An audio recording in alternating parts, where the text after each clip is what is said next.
ప్రభునందు ప్రియులందరికీ ప్రభువైనటువంటి యేసుక్రీస్తు పరిశుద్ధమైన నామములో మీ అందరికీ వందనాలు శుభాలు తెలియజేస్తుంటున్నా. ఈరోజు మనము శాస్త్రులు పరిచయులు సద్దుకైలటువంటి మరి ఈ సమూహాలను గురించి మనము దేవుని యొక్క వాక్యములో నుంచి మనం నేర్చుకుందామండి. ప్రభునందు ప్రియులరా, ఈ మూడు సమూహాలు శాస్త్రులు పరిచయులు సద్దుకైలు అనేటువంటి ఈ సమూహాలన్నీ కూడా యూదులలో ఒక వర్గం. ఒకరు నమ్మినటువంటి విశ్వాసాన్ని మరొకరు నమ్మడం లేదు. వాళ్ళు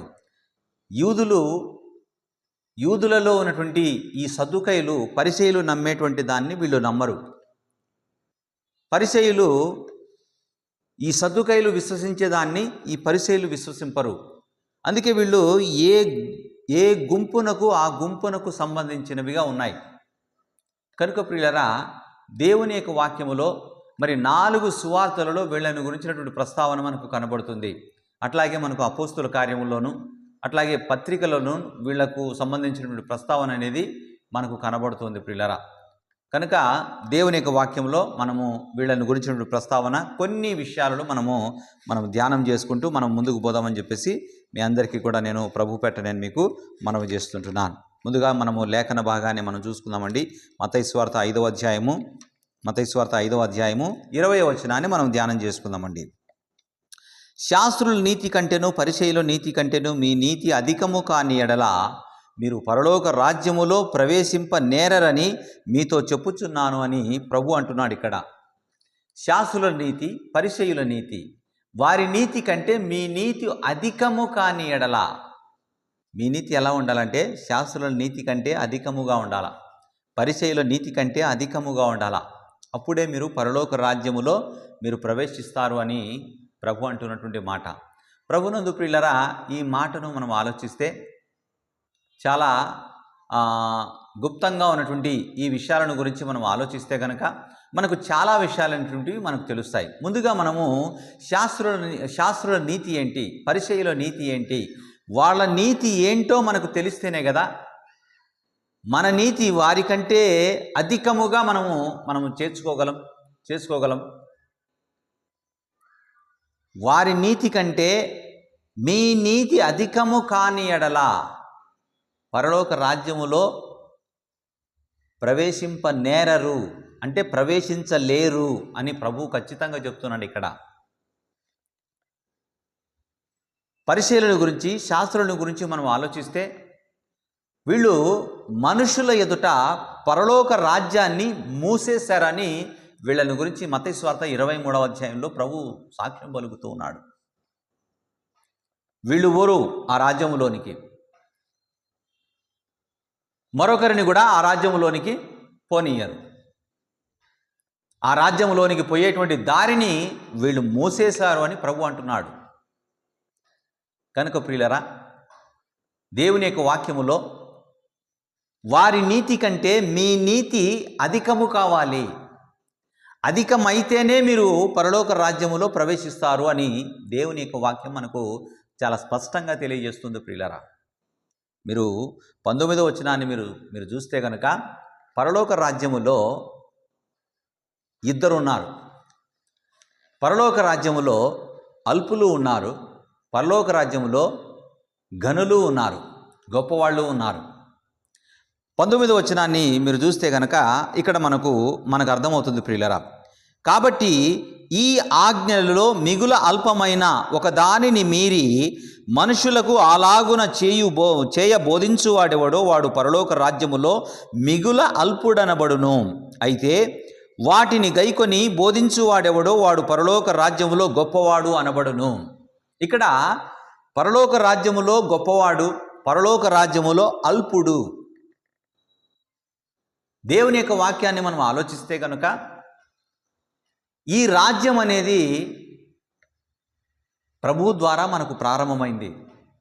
ముందుగా మనము కొత్త నిబంధన గ్రంథములో బాప్తిస్మం ఇచ్చి యోహాను, ఇతను యోర్దాను నదీ తీర ప్రాంతములో ఇశ్రాయేలు ప్రజలకు మీరు మారుమనసు పొందండి, పాపక్షమాపణ నిమిత్తం ప్రతివాడును మీరు బాప్తిస్మం పొందండి, పరలోక రాజ్యము సమీపించి ఉన్నదని ఆ యోర్దాను నదీ తీర ప్రాంతములో ప్రకటన చేస్తూ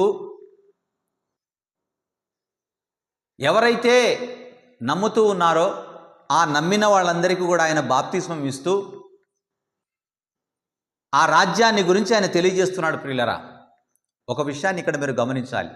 ఏంటి అంటే ఆయన ఏమంటున్నాడంటే, నా వెనుక వచ్చువాడు నాకంటే గొప్పవాడు, నేను వంగి ఆయన చెప్పుల వారును విప్పడానికి కూడా నేను యోగ్యుడును కాను అంటున్నాడు ఆయన. మీరు ఆయన హెచ్చవలసి ఉన్నది, నేను తగ్గవలసి ఉన్నది అంటున్నాడు ఆయన. ఆయన క్రీస్తుని గురించి సాక్ష్యం ఇస్తున్నాడు. ప్రియులరా, ఈ విషయాన్ని మీరు గమనించాలని ప్రభుపేట నేను మీకు మనవి చేస్తుంటున్నాను. ఒక లేఖన భాగాన్ని నేను మీకు చూపించాలని నేను ఇష్టపడుతున్నాను. మత్తయి సువార్త 11వ అధ్యాయము, మత్తయి సువార్త 11వ అధ్యాయము 11వ వచనాన్ని మనం చూద్దామండి. 11వ వచనాన్ని మనం చూద్దామండి. ప్రియులరా, స్త్రీలు కనిన వారిలో బాప్తిస్మం ఇచ్చి యోహాను కంటే గొప్పవాడు పుట్టలేదని నిశ్చయముగా మీతో చెప్పుచున్నాను. అయినను పరలోక రాజ్యములో అల్పుడైన వాడు అతని కంటే గొప్పవాడు. స్త్రీలు కన్నవారిలో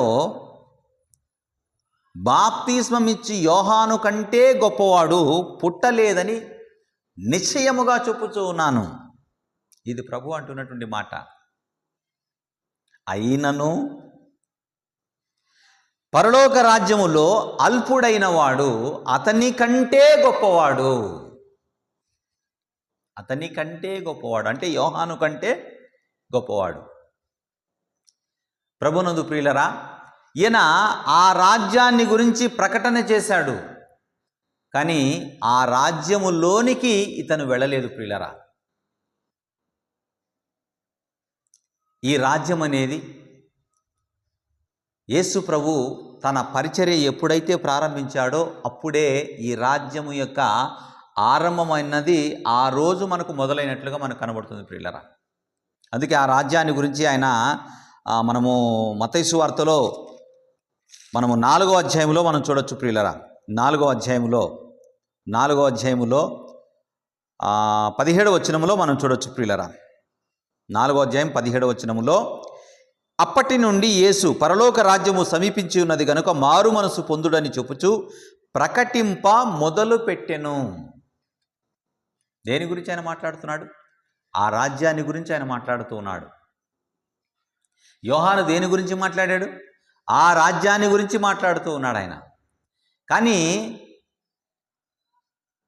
సమస్త ప్రవక్తలను, మోషే ధర్మశాస్త్రములోను, కీర్తనల గ్రంథములోను, ప్రవక్తల ప్రవచన గ్రంథాలలోనూ ఎవరి కొరకైతే ఎదురు చూశారో, ఎవరి ద్వారా అయితే ఆ రాజ్యం అన్నది ప్రారంభమవుతుందో ఆయన మన ప్రభు అయినటువంటి క్రీస్తు.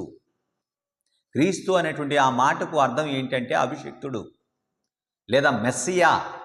మెస్సియా అనేటువంటి ఆ మాటకు అర్థం ఏంటి అంటే అభిషిక్తుడు అని.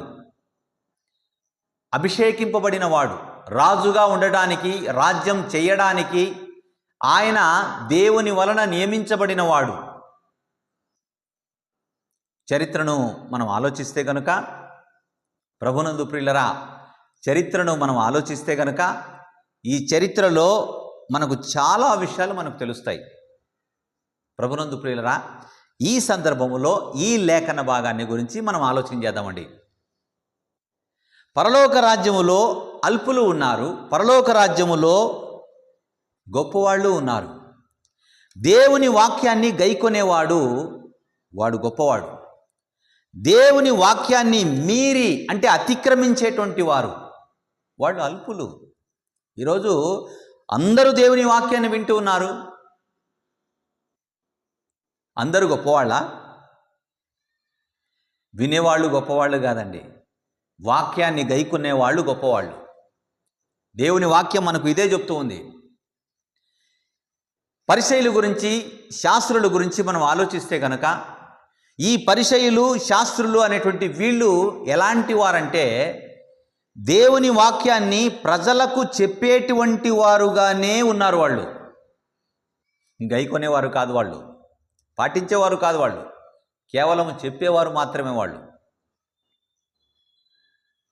ఇంకొక విషయాన్ని మనం ఆలోచిస్తే కనుక వీరు స్వనీతిపరులు. స్వనీతిపరులు, ఇతరులను తృణీకరించేటువంటి వారు వాళ్ళు. పరిశుద్ధ గ్రంథములో లూకాసు వార్తలో ఇతరులను తృణీకరించేటువంటి పరిచయులను గురించి ఆయన ఒక ఉపమానం చెప్పాడు. ఆయన ఒక పరిచయుడు, ఒక సుంకరి దేవాలయంలోనికి ప్రార్థన చేయడానికి వెళ్ళారు. ప్రార్థన చేయడానికి వెళితే పరిచయుడు చాలా సుదీర్ఘంగా ప్రార్థన చేస్తున్నాడు. చాలా సుదీర్ఘంగా ప్రార్థన చేస్తున్నాడు. ఆయన చేసినటువంటి ఆ ప్రార్థన గురించి మనం ఆలోచిస్తే కనుక మనకు అక్కడ ఏం కనబడుతుందంటే, ఆయన నిలువబడి, దేవా, నేను చోరులను, అన్యాయస్తులను, వ్యభిచారులను, ఇతర మనుషుల వలనైనను ఈ సుంకర వలనైనను ఉండనందుకు నేను నీకు కృతజ్ఞతాస్తుతులు చెల్లించుతూ ఉన్నాను. వారమునకు 2 మార్లు ఉపవాసం చేస్తూ ఉన్నాను. నా సంపాదన అంతటిలో 10వ వంతు నేను చెల్లించుతూ ఉన్నాను అనేటువంటి మాట ఇక్కడ పరిసయ్యుడు మాట్లాడుతున్నాడు. ఈయన ఏం చేస్తున్నాడంటే, తన గురించి ప్రార్థించడం లేదు. అక్కడ ఒక దొంగలాగా నేను లేను, ఒక అన్యాయస్తునిలాగా నేను లేను, ఒక వ్యభిచారిలాగా నేను లేను, ఈ సుంకరిలాగా నేను లేను. దేవా, అందుకే నీకు స్తోత్రం, అందుకే నేను నీకు కృతజ్ఞత చెల్లిస్తూ ఉన్నాను. నేను వారానికి 2 సార్లు ఉపవాసం చేస్తూ ఉన్నాను.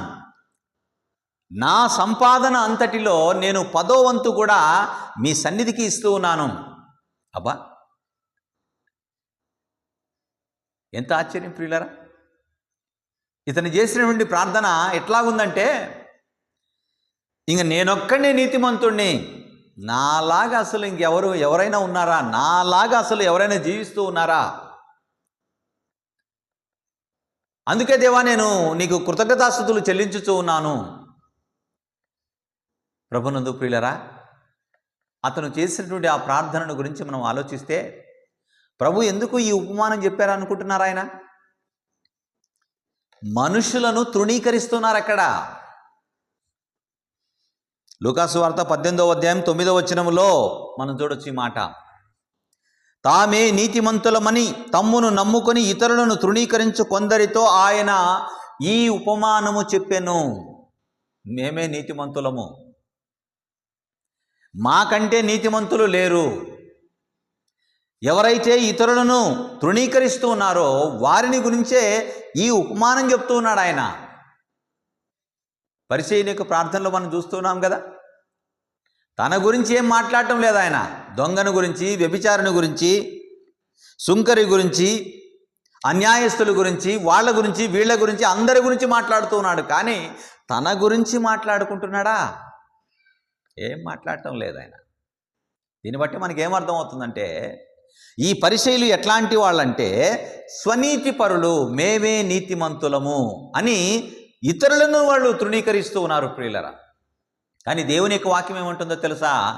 ఇతరులను తృణీకరించడం తప్పు. అందుకే ఆ సుంకరి ఎవ్వరి గురించి మాట్లాడటం లేదు ఆయన. ఒక దొంగ గురించి మాట్లాడటం లేదు, ఒక అన్యాయస్తుని గురించి మాట్లాడటం లేదు, ఒక వ్యభిచారి గురించి మాట్లాడటం లేదు, ఏ మనిషిని కూడా తృణీకరించడం లేదు ఆయన. ప్రభువా, నేను పాపిని, నన్ను కరుణించు, నన్ను కరుణించు అని తన యొక్క స్వపరీక్షను ఆయన సముఖములో, ఆయన సన్నిధానములో ఆయన ఉంచి ప్రార్థిస్తున్నాడు ప్రియులరా. ప్రభు అడుగుతున్నాడు అక్కడ, ఈ ఇద్దరిలో ఎవరు నీతిమంతులుగా తీర్చబడ్డారని. పరిచయుని యొక్క ప్రార్థన అయితే చాలా పొడుగ్గా ఉంది, విస్తారంగా ప్రార్థన చేస్తున్నాడు ఆయన. కానీ సుంకరి చాలా చిన్నగా ప్రార్థన చేస్తున్నాడు ఆయన.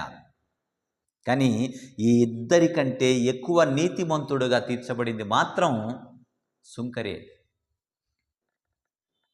ప్రభునందు ప్రియులరా, ఈ పరిచయుల గురించి మనం ఆలోచిస్తే కనుక, ఇంకా వీళ్ళని గురించి మనం ఆలోచిస్తే కనుక చాలా అంటే చాలానే ఉన్నాయి ప్రియులరా. వీళ్ళు ఎట్లాంటి వాళ్ళంటే మనుషుల ఎదుట నీతిమంతులుగా కనబడాలనుకుంటారు వీళ్ళు. బైబిల్లో నేను చెప్పేటువంటి ప్రతి మాటకు కూడా రెఫరెన్స్ ఉంది.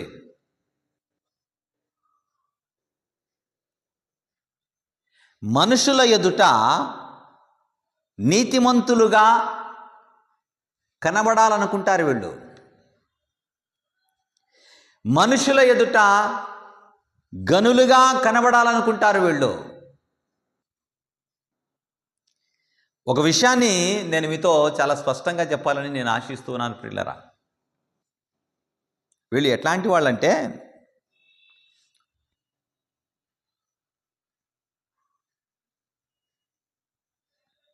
దేవుని వాక్యాన్ని త్రోసివేసినా పర్వాలేదు, కానీ పెద్దల పారంపర్యాచారంలో మాత్రం తప్పనిసరిగా గైకొనాలి, పాటించాలి అని ఈ సమాజానికి చెప్పడంలో వాళ్ళు చాలా సిద్ధహస్తులు. వాళ్ళు ప్రభు చెప్పాడా? సందర్భాలు ఉన్నాయి బైబిల్లో, పరిశుద్ధ గ్రంథంలో మనకు సందర్భాలు కనబడుతూ ఉన్నాయా? మత్తయి సువార్తలో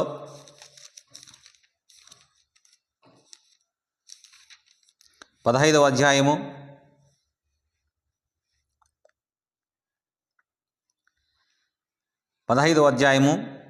6వ వచనాన్ని మనం చూద్దామండి. మీరు మీ పారంపర్యాచారము నిమిత్తమై దేవుని వాక్యమును నిరర్థకము చేయుచూ ఉన్నారు. దేని వ్యర్థం చేస్తున్నారు వీళ్ళు? దేని కొరకు దేన్ని వ్యర్థంగా చేస్తున్నారు వీళ్ళు? దేవుని వాక్యాన్ని. దేని కొరకు? పెద్దల పారంపర్యాచారాలు అంటే మా తండ్రులు ఇలా చేశారు, వాళ్ళ తండ్రులు ఇలా చేశారు, మా తాతలు ఇలా చేశారు, మా ముత్తాతలు ఇలా చేశారు, మా పెద్దలందరూ కూడా ఇలాగే చేస్తూ వచ్చారు, కాబట్టి మీరు కూడా ఇలాగే చేయండి. కానీ పెద్దల పారంపర్యాచారము నిమిత్తము దేవుని వాక్యాన్ని వీరు నిరర్థకము చేస్తూ ఉన్నారు అని ఈ సందర్భములో, ఈ లేఖన భాగంలో మనం చూస్తూ ఉన్నాం ప్రియులరా. పైన ఒక ప్రభువుకు వీళ్లకు ఒక వాదం జరుగుతుంది, ఒక తర్కం జరుగుతుంది ఇక్కడ ఈ సందర్భంలో, ఈ లేఖన భాగంలో. కానీ ప్రియులరా, ప్రభువు చాలా సూటిగా, చాలా ఖచ్చితంగా ఆయన చెప్పాడు. చాలా ఖచ్చితంగా ఆయన ఒక సందర్భాన్ని చెప్పాడు. చూద్దాం, చూడండి. 15వ అధ్యాయం 3వ వచనాన్ని చూద్దామండి. 3, 4 వచనాలు, 5వ వచనాన్ని కూడా మనం చూద్దామండి. అందుకాయన, మీరు మీ పారంపర్యాచారము నిమిత్తమై దేవుని ఆజ్ఞను ఎందుకు అతిక్రమించుచూ ఉన్నారు? పారంపర్యాచారాల కొరకు దేవుని వాక్యాన్ని, దేవుని ఆజ్ఞను అతిక్రమించుచూ ఉన్నారు. వాళ్ళు మీరుతూ ఉన్నారు. వాళ్ళు చూడండి, ఒక ఎగ్జాంపుల్ చెప్తున్నాడు ఆయన పరిశుద్ధ గ్రంథంలో నుంచి. తల్లిదండ్రులను గణపరచవలననియు తండ్రినైనను తల్లినైనను దూషించువాడు తప్పక మరణం పొందవలనని దేవుడు సెలవిచ్చెను. ఎవరు చెప్పిన మాట ఇది? దేవుడు చెప్పిన మాట. తల్లిదండ్రులను గణపరచాలి, మరో సందర్భంలో అయితే వారిని సన్మానించాలి అని మరో సందర్భంలో మనం ఎఫెసీ పత్రిక 6వ అధ్యాయంలో ఈ మాట మనం చూడొచ్చు ప్రియులారా. సన్మానించాలి అనేటువంటి మాట.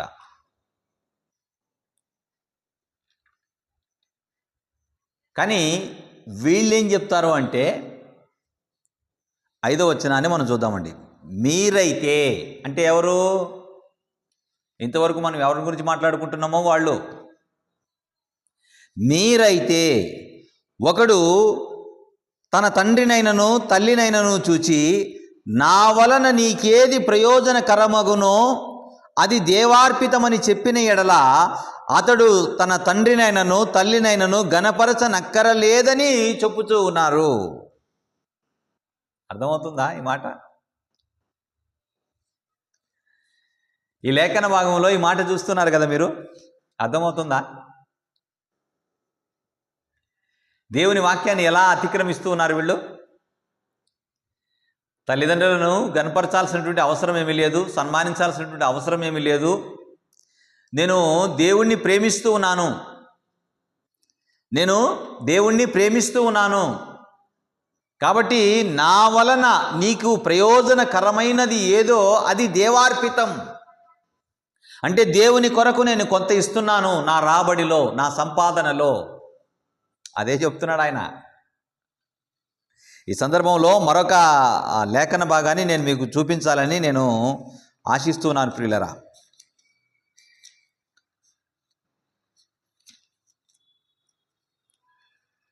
మార్కు సువార్త 7వ అధ్యాయము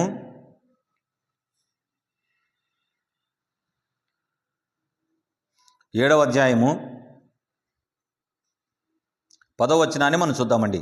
7వ అధ్యాయం 10వ వచనం.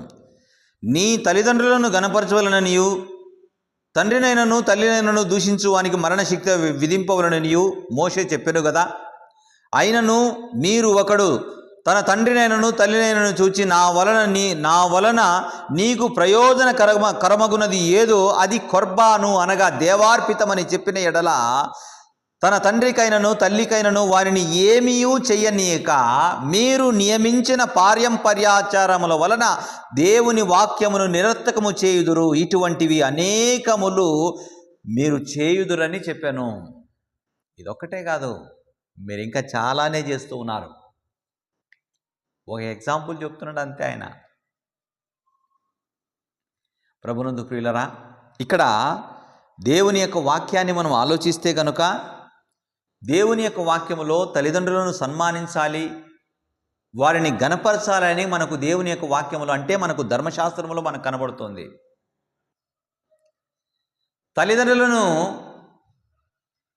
దూషించువాడు తప్పక మరణము పొందాలి అంటున్నాడు ఆయన.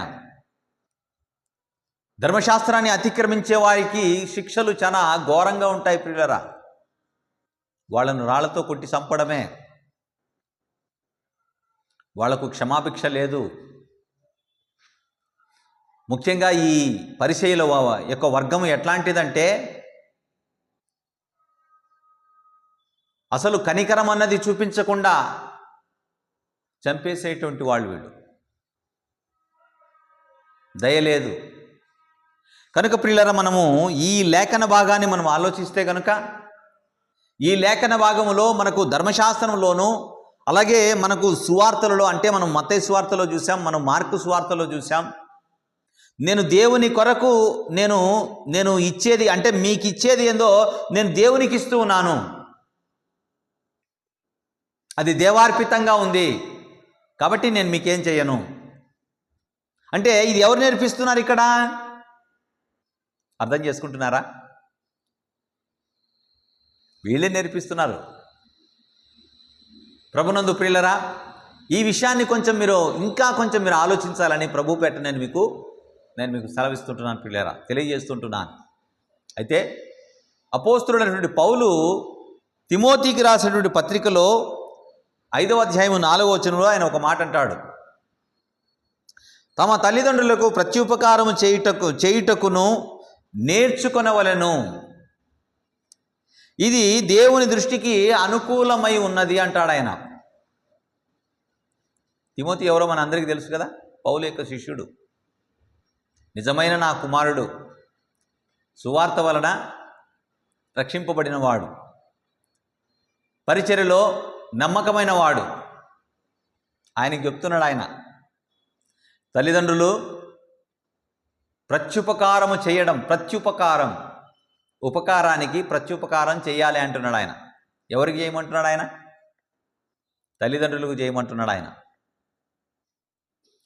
వాళ్లకు చేసేది నేను దేవునికి ఇస్తున్నాను అని చెప్పడం ఏంటో తెలుసా?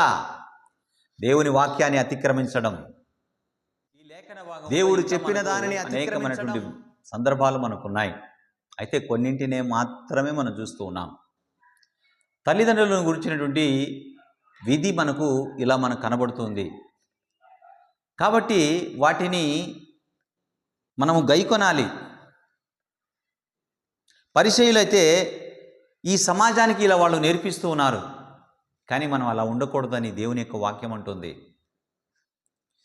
వాళ్ళ యొక్క నీతి ఏంటి అంటే వాళ్ళు స్వనీతిపరులుగా ఉన్నారు, మనుషుల ఎదుట నీతిమంతులుగా కనబడాలనుకుంటున్నారు, మనుషుల ఎదుటనే వాళ్ళు గనులుగా కనబడాలని వాళ్ళు అనుకుంటూ ఉన్నారు. అలాగే వాళ్ళు చెప్పేవాళ్ళుగా ఉన్నారు కానీ చేసేటువంటి వాళ్ళు కాదు. వాళ్ళు చేసేటువంటి పనులన్నీ కూడా మనుషులు మెచ్చుకోవాలని చేస్తారు. వాళ్ళు దేవుడు మెచ్చుకోవాలని కాదు చేసేది, మనుషులు మెచ్చుకోవాలని.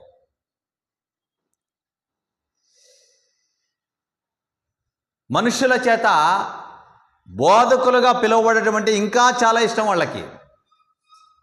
ఇప్పుడు నేను చెప్పినటువంటి ఈ సందర్భాలు, ఈ మాటలన్నీ కూడా మీరు ఎక్కడ చూడొచ్చు అంటే మీరు మత్తయి సువార్త 23వ అధ్యాయంలో మీరు చూడొచ్చు.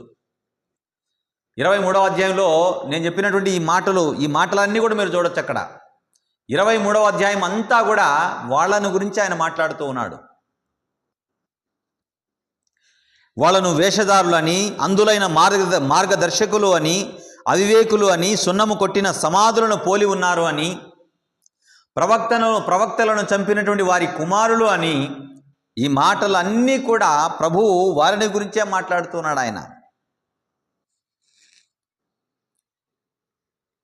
ప్రభునందు ప్రియులారా, మీరు గమనించాలని ప్రభు పెట్టనని మీకు మనవి చేస్తూ ఉంటున్నాను. ఒక విషయాన్ని నేను మీకు చెప్పి నేను ముగించాలని నేను ఆశిస్తూ ఉన్నాను. పరిసయ్యులందరూ కూడా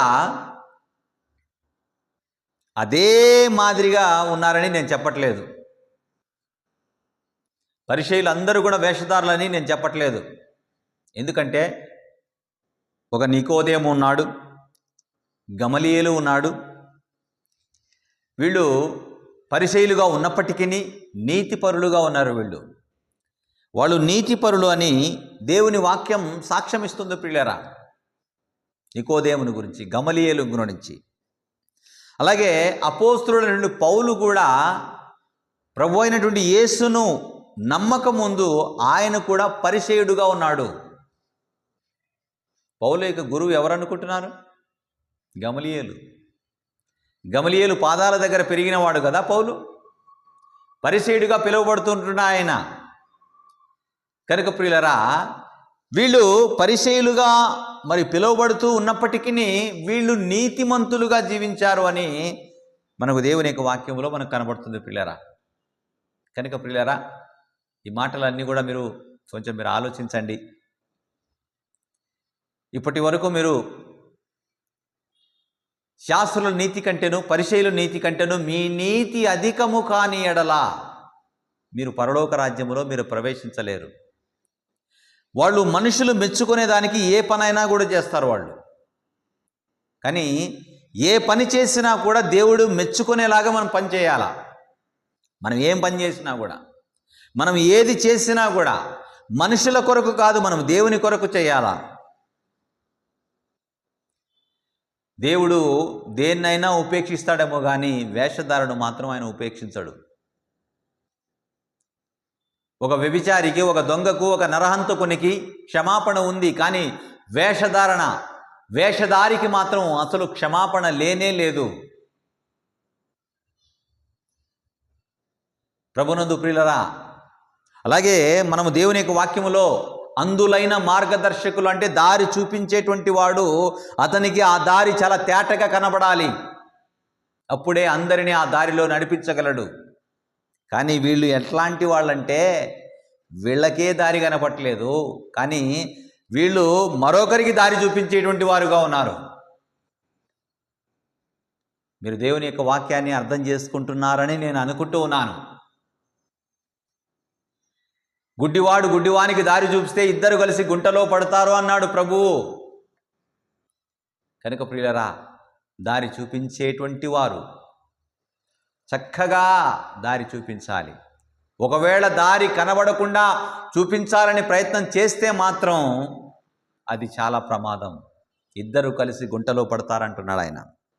అలాగే ఇంకొక విషయం ఏంటంటే, సున్నము కొట్టిన సమాధులను పోలి ఉన్నారు అంటున్నాడు ఆయన. సున్నము కొట్టిన సమాధులు. మీరు మత్తయి సువార్త 23వ అధ్యాయంలో మీరు ఆఖరిగా మనము ఈ మాటను చూసుకొని మనం ముగించుకుందామండి. తర్వాత భాగాన్ని మరలా వచ్చేటువంటి లేఖన భాగాల్లో మనం చూద్దామండి. మత్తయి సువార్త 23వ అధ్యాయంలో 27వ వచనాన్ని మనం చూద్దామండి. అయ్యో వేషధారులైన శాస్త్రులారా, పరిసయ్యులారా, మీరు సున్నము కొట్టిన సమాధులను పోలి ఉన్నారు. అవి వెలుపల శృంగారముగా అగుపడును గాని లోపల చచ్చిన వారి ఎముకలతోనూ సమస్త కల్మషముతోనూ నిండి ఉన్నవి. అలాగే మీరు మనుషుల ఎదుట నీతిమంతులుగా కనబడుచూ ఉన్నారు, కానీ లోపల వేషధారణముతోనూ అక్రమముతోనూ నిండి ఉన్నారు. ఏమండి, దేవుడు పై రూపాన్ని చూడడు, నీ హృదయ అంతరంగాన్ని చూస్తాడు ఆయన.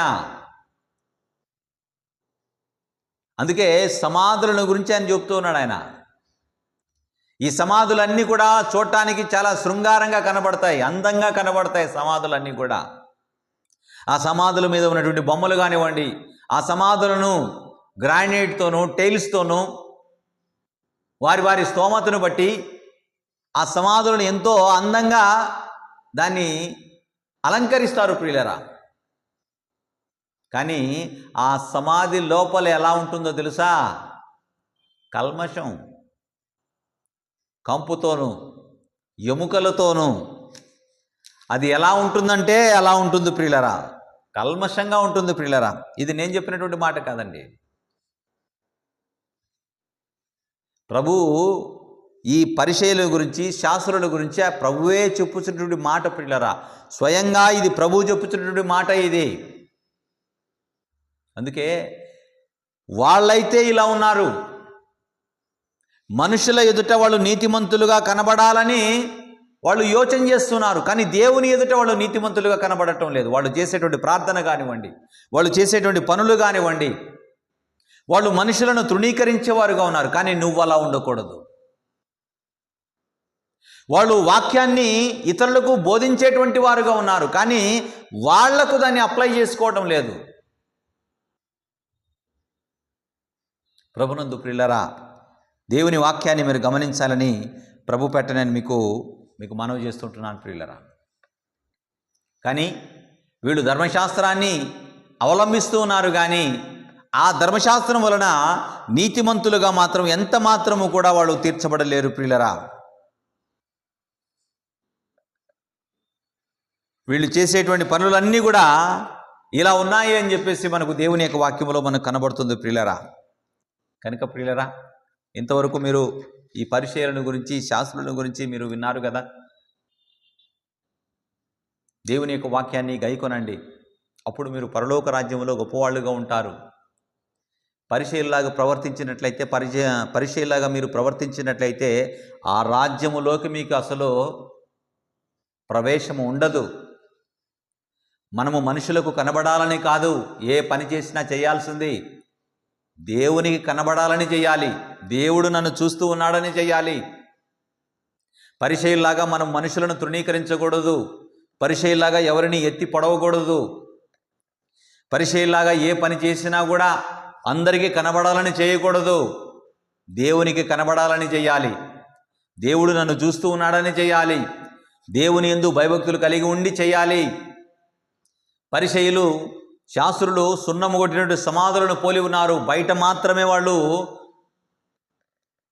శృంగారంగా కనబడుతున్నారు, కానీ లోపల మాత్రం చాలా అక్రమముతోనూ, దోపుతోనూ, అన్యాయముతోనూ వాళ్ళు నిండి ఉన్నారు అని దేవుని యొక్క వాక్యం సెలవిస్తుంది ప్రియులరా. అలా ఉండకూడదు, అలా ఉండకూడదు. అందుకే వారి నీతి కంటే మీ నీతి అధికము కాని ఎడల పరలోక రాజ్యములో మీరు ప్రవేశింపరు అంటున్నాడు ఆయన. పరలోక రాజ్యములో గొప్పవాళ్ళు, అల్పులు అనేటువంటి మాటను మనం చూస్తుంటున్నాం కదా ప్రియులరా. దీన్ని కొంచెం మీరు ఆలోచించాలి. దీన్ని కొంచెం మీరు ఆలోచించి దేవునికి మహిమకరంగా మీరు ముందుకు సాగిపోవాలని మీ అందరికీ కూడా నేను ప్రభు పెట్టనని మీకు మనవి చేస్తుంటున్నాను. దేవుడి మాటలు దీవించి ఆశీర్వదించునుగాక. ఆమేన్, ఆమేన్. అందరికీ వందనాలు.